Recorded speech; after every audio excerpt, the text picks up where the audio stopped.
मैं भारत की प्रथम महिला दिव्यांग शूटर हूँ और मैं बहुत गर्व से कहती हूँ 28 गोल्ड, 8 सिल्वर, 3 ब्रॉन्ज के बाद भी मैं आत्मनिर्भर बनने की कोशिश कर रही हूँ। सरकारें क्या करेंगी? मैं तो हैंडीकैप मानती हूँ, स्ट्रांग है, सेम दूसरे खिलाड़ी की तरह ही खेलती है, सेम क्राइटेरिया है, तो ये तो सरकारों को सोचना चाहिए।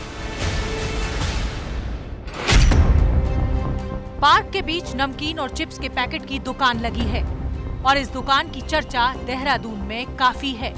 वजह है इस दुकान को चलाने वाली महिला। दुकान की ये तस्वीरें देहरादून के गांधी पार्क की हैं।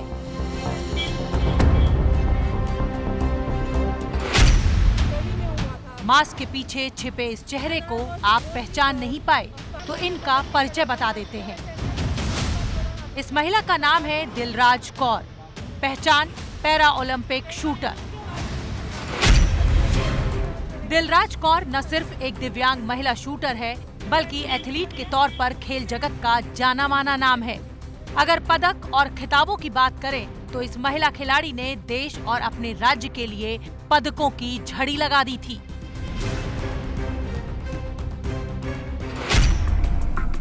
दिलराज कौर ने अंतर्राष्ट्रीय स्तर पर एक रजत पदक तो राष्ट्रीय स्तर पर 24 गोल्ड पर कब्जा जमाकर देश और अपने राज्य दोनों का मान बढ़ाया है।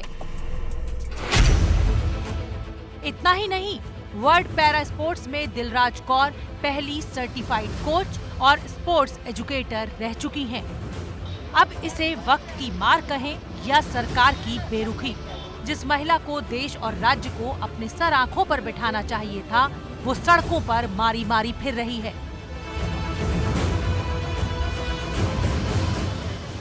और यही वजह है कि आज दिलराज और उनकी मां दोनों सरकार से सवाल पूछ रही हैं कि आखिरकार देश और राज्य के लिए इतना कुछ करने के बाद भी क्या सरकार कोई मदद नहीं कर सकती है? नौकरी दी सरकार ने और स्टेट में जो स्टेट पॉलिसी, जो स्पोर्ट्स पॉलिसी है, जो खिलाड़ियों को सम्मान मिलता है, हमारे राज्य में नहीं मिलता। मुझे कहने में बिल्कुल कोई शर्म नहीं है कि मैं अकेली नहीं हूँ। मेरे जैसे बहुत सारे खिलाड़ी हैं जो सिर्फ जो पैरा में या नॉन पैरा में, एक सिंप्लीफाइड टर्म में बोलूँ, एबल बॉडी, डिसेबल बॉडी जो एथलीट्स हैं, उनको वो सम्मान नहीं मिला। उनको क्या मिलता है? मेडल लेने के बाद सिर्फ सरकार से सराहना, शॉल, मोमेंटो, बस। बाद में आपने जाके पूछा कि उस खिलाड़ी के घर में खाने की रोटी है कि नहीं है। सरकारें क्या करेंगी? मैं तो हैंडीकैप मानती हूँ, स्ट्रांग है, सेम दूसरे खिलाड़ी की तरह ही खेलती है, सेम क्राइटेरिया है, तो ये तो सरकारों को सोचना चाहिए कि इंटरनेशनल पिस्टल शूटर, इंटरनेशनल, ये पहली भारत की प्रथम भारतीय जूरी है, प्रथम भारतीय स्पोर्ट्स एजुकेटर है, और यहाँ लोगों को पता ही नहीं स्पोर्ट्स एजुकेटर क्या होता है। दिलराज कौर बचपन से ही दिव्यांग हैं और उनका बायां हाथ खराब है, लेकिन हौसले से दिलराज ने अपनी किस्मत को बदलने की शुरुआत की। शूटिंग रेंज में जब दिलराज बंदूक पकड़ती तो उनका निशाना सीधे लक्ष्य पर लगता। कॉलेज की पढ़ाई के दौरान दिलराज को शूटिंग प्रेरणा मिली थी और उसके बाद दिलराज कौर ने 2004 में तीसरी उत्तरांचल स्टेट शूटिंग चैंपियनशिप में पदक जीत अपने करियर की शुरुआत की थी। बाद में राष्ट्रीय और अंतर्राष्ट्रीय स्तर पर भी कई पदक जीते। दिलराज कौर ने अपनी किस्मत अपने हाथों लिखनी शुरू कर दी, लेकिन वक्त ने दिलराज से उनका सबसे बड़ा हौसला छीन लिया। पिता और भाई का सहारा छिन जाने के बाद दिलराज पर बूढ़ी मां के इलाज और परिवार की जिम्मेदारी आ पड़ी।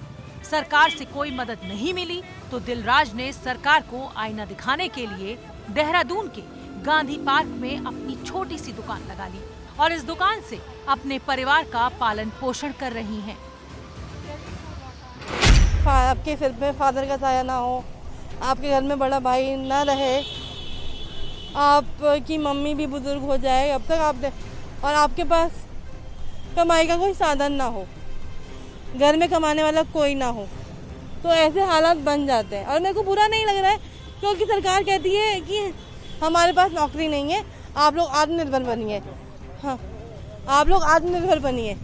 जब हम आत्मनिर्भर बनने की कोशिश कर रहे हैं तो आप लोगों को बुरा क्यों लग रहा है फिर? अब आर्थिक तंगी और सरकार की बेरुखी के बाद भी दिलराज कौर के हौसले कम नहीं हुए हैं, लेकिन उनकी बूढ़ी मां की हिम्मत जरूर जवाब दे रही है और अपनी जुझारू बेटी का हौसला टूटता देख उनकी आंखें नम हो रही हैं। और अपनी मां की इस हालत को देख दिलराज का हौसला भी डगमगा रहा है।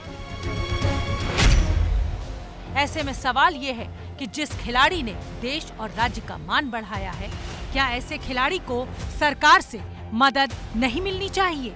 क्या सरकार को ऐसे खिलाड़ियों की हालत नजर नहीं आती है?